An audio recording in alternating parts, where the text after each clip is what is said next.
It was a chilly morning when Leon found what he thought was a lost kitten shivering under his porch. With a heart full of compassion, he gently scooped up the tiny furry creature, believing he had just saved a helpless animal. He nursed it back to health at home, feeling a sense of pride in his good deed. However, the visit to the vet for a routine checkup took an unexpected turn, as the vet's complexion turned a ghostly shade of white upon examining the kitten. Welcome to Wonderbot Animals. The vet looked at the kitten closer. He was truly amazed by the strange creature's physique.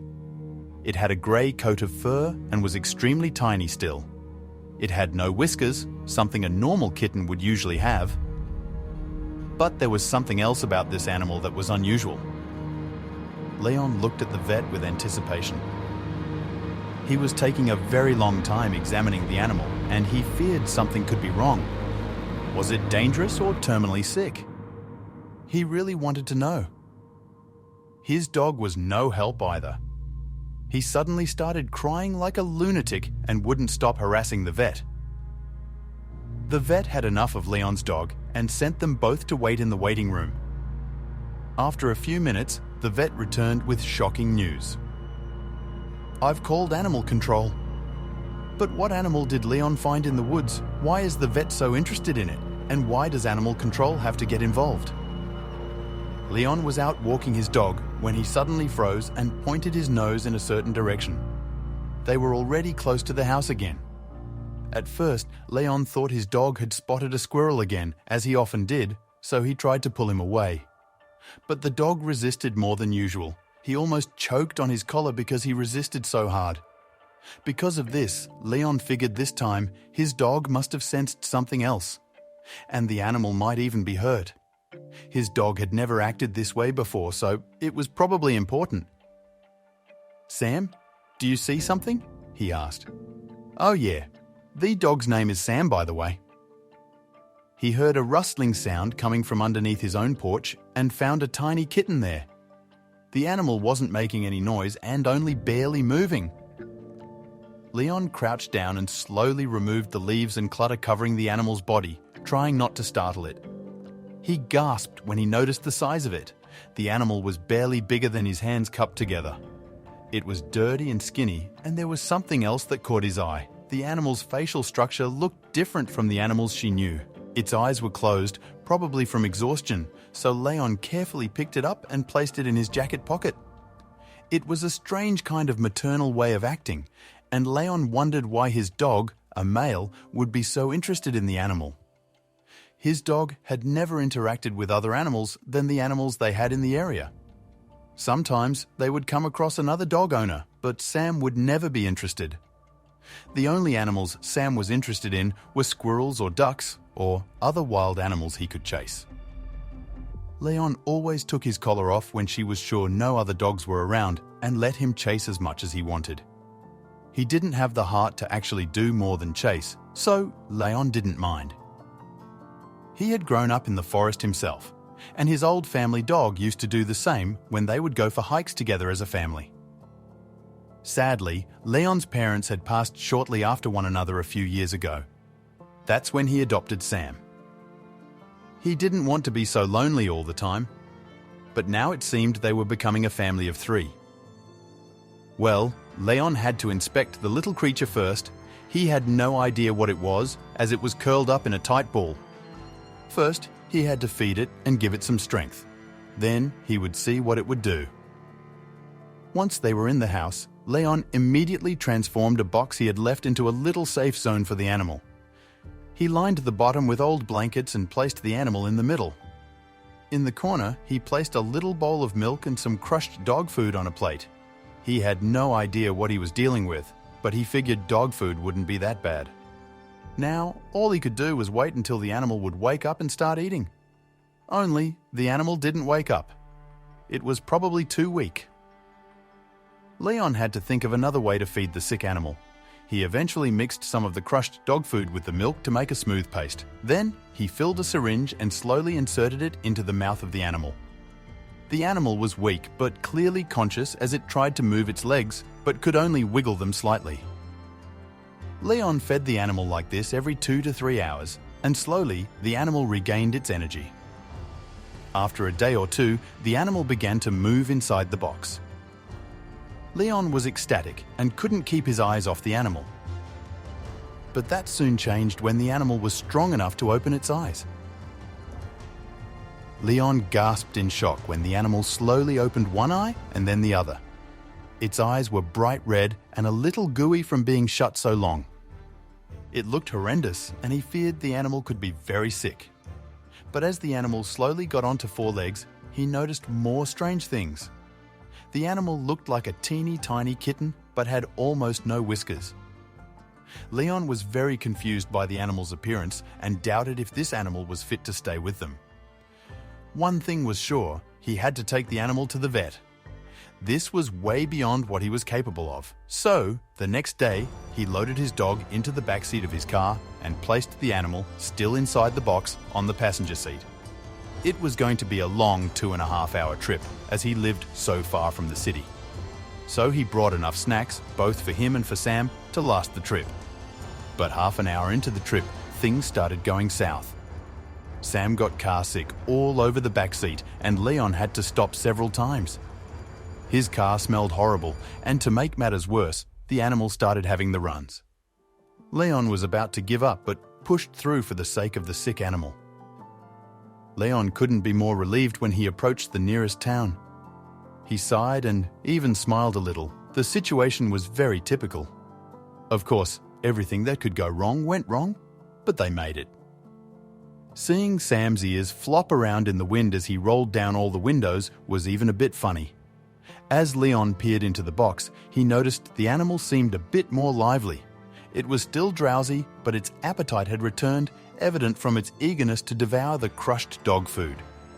Leon watched in fascination, yet he was jolted back to reality upon arriving at the veterinarian clinic.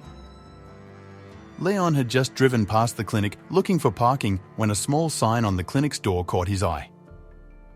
Managing to find a spot not too far away, he carefully unloaded his dog, who seemed a bit overwhelmed by the city's bustle. With his dog staying close, Leon picked up the box and headed towards the clinic. Approaching the clinic, Leon's attention was drawn to the note posted on the door. "Sorry, emergency, back tomorrow." Frustration washed over him. What if this situation with the animal was an emergency? All this way for nothing. He turned, facing the busy street, pondering his next move. Across the street, a sign grabbed his attention. Room for rent. Could his luck have changed? Leon quickly crossed the street to the indicated building and rang the bell. The door was answered by a short, elderly lady. "Yes, dear, can I help you?" Leon inquired about the availability of the room.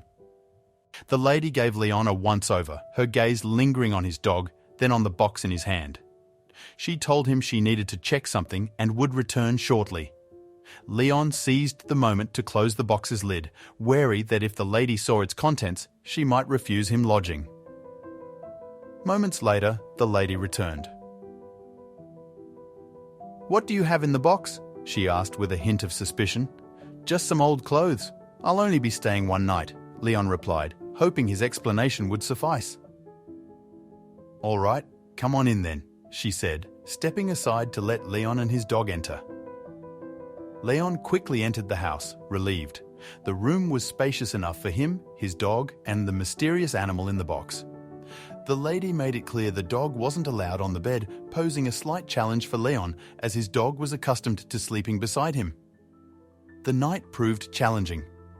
The dog persistently tried to climb onto the bed, but Leon, wanting to respect the house rules, dissuaded him. Eventually, Leon decided to join his dog on the floor, ensuring they both had some comfort, albeit in a less than ideal sleeping arrangement. As dawn broke, Leon was eager to leave for the vet clinic early. The lady of the house, however, insisted on him having breakfast, which she had prepared along with a bowl of food and water for his dog. Leon reluctantly agreed to a quick breakfast. As he finished his meal, he noticed a queue forming outside the veterinarian clinic. Grateful for the hospitality, but anxious, he quickly thanked the lady, retrieved the box and hurried across the street. Leon kept the box lid closed to avoid attracting attention. it was still a 10-minute wait before the clinic opened. Curious about the crowd, he asked a woman in front why everyone was lined up so early. "It's walk-in day," she informed him. Curiosity getting the better of him, Leon asked a woman in line about the crowd. She informed him it was walk-in day at the clinic, explaining the early rush. Leon internally groaned, realizing the implications for his wait time. Leon waited patiently, but the clinic opened later than expected. It was well past the scheduled opening time when a veterinarian finally arrived and apologized for the delay. The crowd swiftly moved inside, and Leon found himself amidst a packed waiting room. As time ticked by, Leon grew increasingly restless. Each time he checked with the receptionist, he received the same response: 5 more minutes. The frustration was mounting. He felt if he could just show the receptionist the animal, his turn might come sooner. Leon weighed his options, aware that others had serious cases too. One woman in particular had a visibly sick rabbit. But he needed to leave soon and was concerned about the animal's well-being in his box. So he slowly stood up and walked over to the receptionist with his closed box in his hands. He didn't want the other waiting people to notice, as he didn't want to be seen as bratty or make them think he thought he was better than them. But even though he tried not to stand out, it was very hard to miss him. As Leon approached the receptionist with the box, the curiosity among those in the waiting room was palpable. Everyone's eyes were fixed on the mysterious box in his hands. Reaching the receptionist's desk, Leon noticed her demeanor change from professional and welcoming to one of slight annoyance and recognition. "Please, have a seat. The vet will be with you shortly," the receptionist said, without even looking up from her computer. Leon cleared his throat to get her to look up, and when she finally did, he watched her expression change. It went from kind and welcoming to, "Oh, it's him again." "I have something here that needs immediate attention," Leon said, trying to keep his voice steady and firm. The receptionist glanced up, her expression unchanging. "You'll need to wait like everyone else, sir," she replied mechanically. Leon, understanding but frustrated, stepped back, feeling the weight of anxious stares from the crowded room. He knew his situation was unique, but convincing the receptionist without causing a scene seemed like an impossible task. As Leon contemplated his next move, a veterinarian walked through the clinic's entrance, heading straight towards the reception desk. This was the opportunity Leon had been waiting for. He prepared himself to make his case directly to the vet. The veterinarian, a middle-aged man with a kind face, seemed slightly taken aback by Leon's intense gaze. "Can I help you?" he asked, a note of confusion in his voice. Leon wasted no time. "Dr. Johnson, please, I need you to look at the animal I have here. It's something quite extraordinary," Leon said, his voice tinged with urgency. Without waiting for a response, Leon carefully opened the box. Dr. Johnson's eyes widened in shock, his professional demeanor momentarily slipping away. For a moment, he just stared, taking in the sight of the unusual animal. "What on earth is that?" Dr. Johnson murmured, more to himself than to Leon. He quickly donned a pair of gloves and gestured for Leon to follow him to an examination room. The receptionist looked up, a mix of surprise and relief on her face, as Leon and the vet disappeared behind the clinic's doors. He followed the vet to one of the rooms and put the box down on the table. The creature was very active and immediately tried to climb out. The vet put on 2 pairs of gloves and immediately got to work. He began by asking Leon all sorts of questions about where he had found the animal. "What did you mean by, 'You're not supposed to have this?'" Leon curiously asked. But the veterinarian ignored his question. He slowly picked up the animal, but it had gotten very scared by being inside the dark box for so long. It began to panic and managed to scratch right through both the vet's gloves.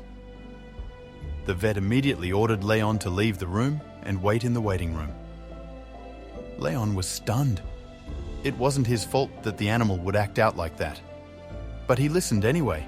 He didn't want to risk being sent away without knowing more about what kind of animal it could be. Once he entered the waiting room, all eyes were on her. The lad that stood in front of him in line curiously walked over and asked him about the animal. Leon understood why he wanted to know, but he couldn't say much as he didn't know much about the situation either. "I don't know what happened," he began. "I really thought it was just a tiny underfed kitten, but I guess there's something else going on. I don't know if you saw, but the animal looked just so strange and sick."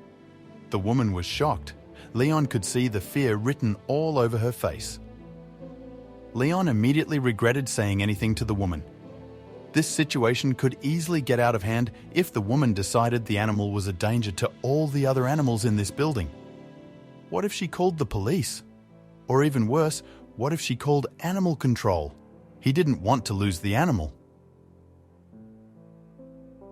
The conversation was about to go south when the vet eventually emerged and asked Leon to follow him back to the room. Leon's heart was beating in his chest. Would this be the last time he was going to see his animal? Or would the vet tell him everything was fine? It was truly a very stressful time. Leon wanted to take the animal home more than anything. He looked down at Sam, who had been so patient all day, and imagined how nice it would be for the three of them to live in the woods together. He smiled at the thought, but was quickly awoken from his daydream. The veterinarian cleared his throat. Leon looked at him and tried to read his expression, but he couldn't. "What's wrong?" he worriedly asked the vet. "Why am I not supposed to have this animal?" he asked again. "What is wrong? Please tell me." Suddenly, the vet smiled. Leon was very confused by this. "Does that mean he now knows what it is?" He frowned to make his confusion clear, and the vet finally picked up. "Sorry for the confusion, mister," the vet slowly began. "I didn't mean you couldn't have this animal, I just didn't know what it was yet." It was as if the vet could read his mind as he began explaining again. "You see, I now know what kind of animal this is, and even though it is a very rare one, it's in perfectly good health." Leon almost couldn't take it anymore. He thought, "Just get on with it and tell me." "Well, I wonder if you'd like to know what it is that you caught, right?" the vet asked. Yes, please tell me," Lily eagerly said. "Well, it's a baby galago. This animal should not be in the country. He had no idea how it had even gotten here in the first place, but the animal needed a lot of care." The vet understood that Leon really wanted to keep the animal and care for it, but this was simply not an option. It needed very specialized care, and when it was strong enough, it needed to be returned to where it came from, at better, to its native habitat. Leon was very disappointed, but of course, he understood this very well. He did not want to risk the animal's life all because he liked to keep it around. And so he left the galago at the vet after saying goodbye and went back to his normal life with Sam. Just the two of them together,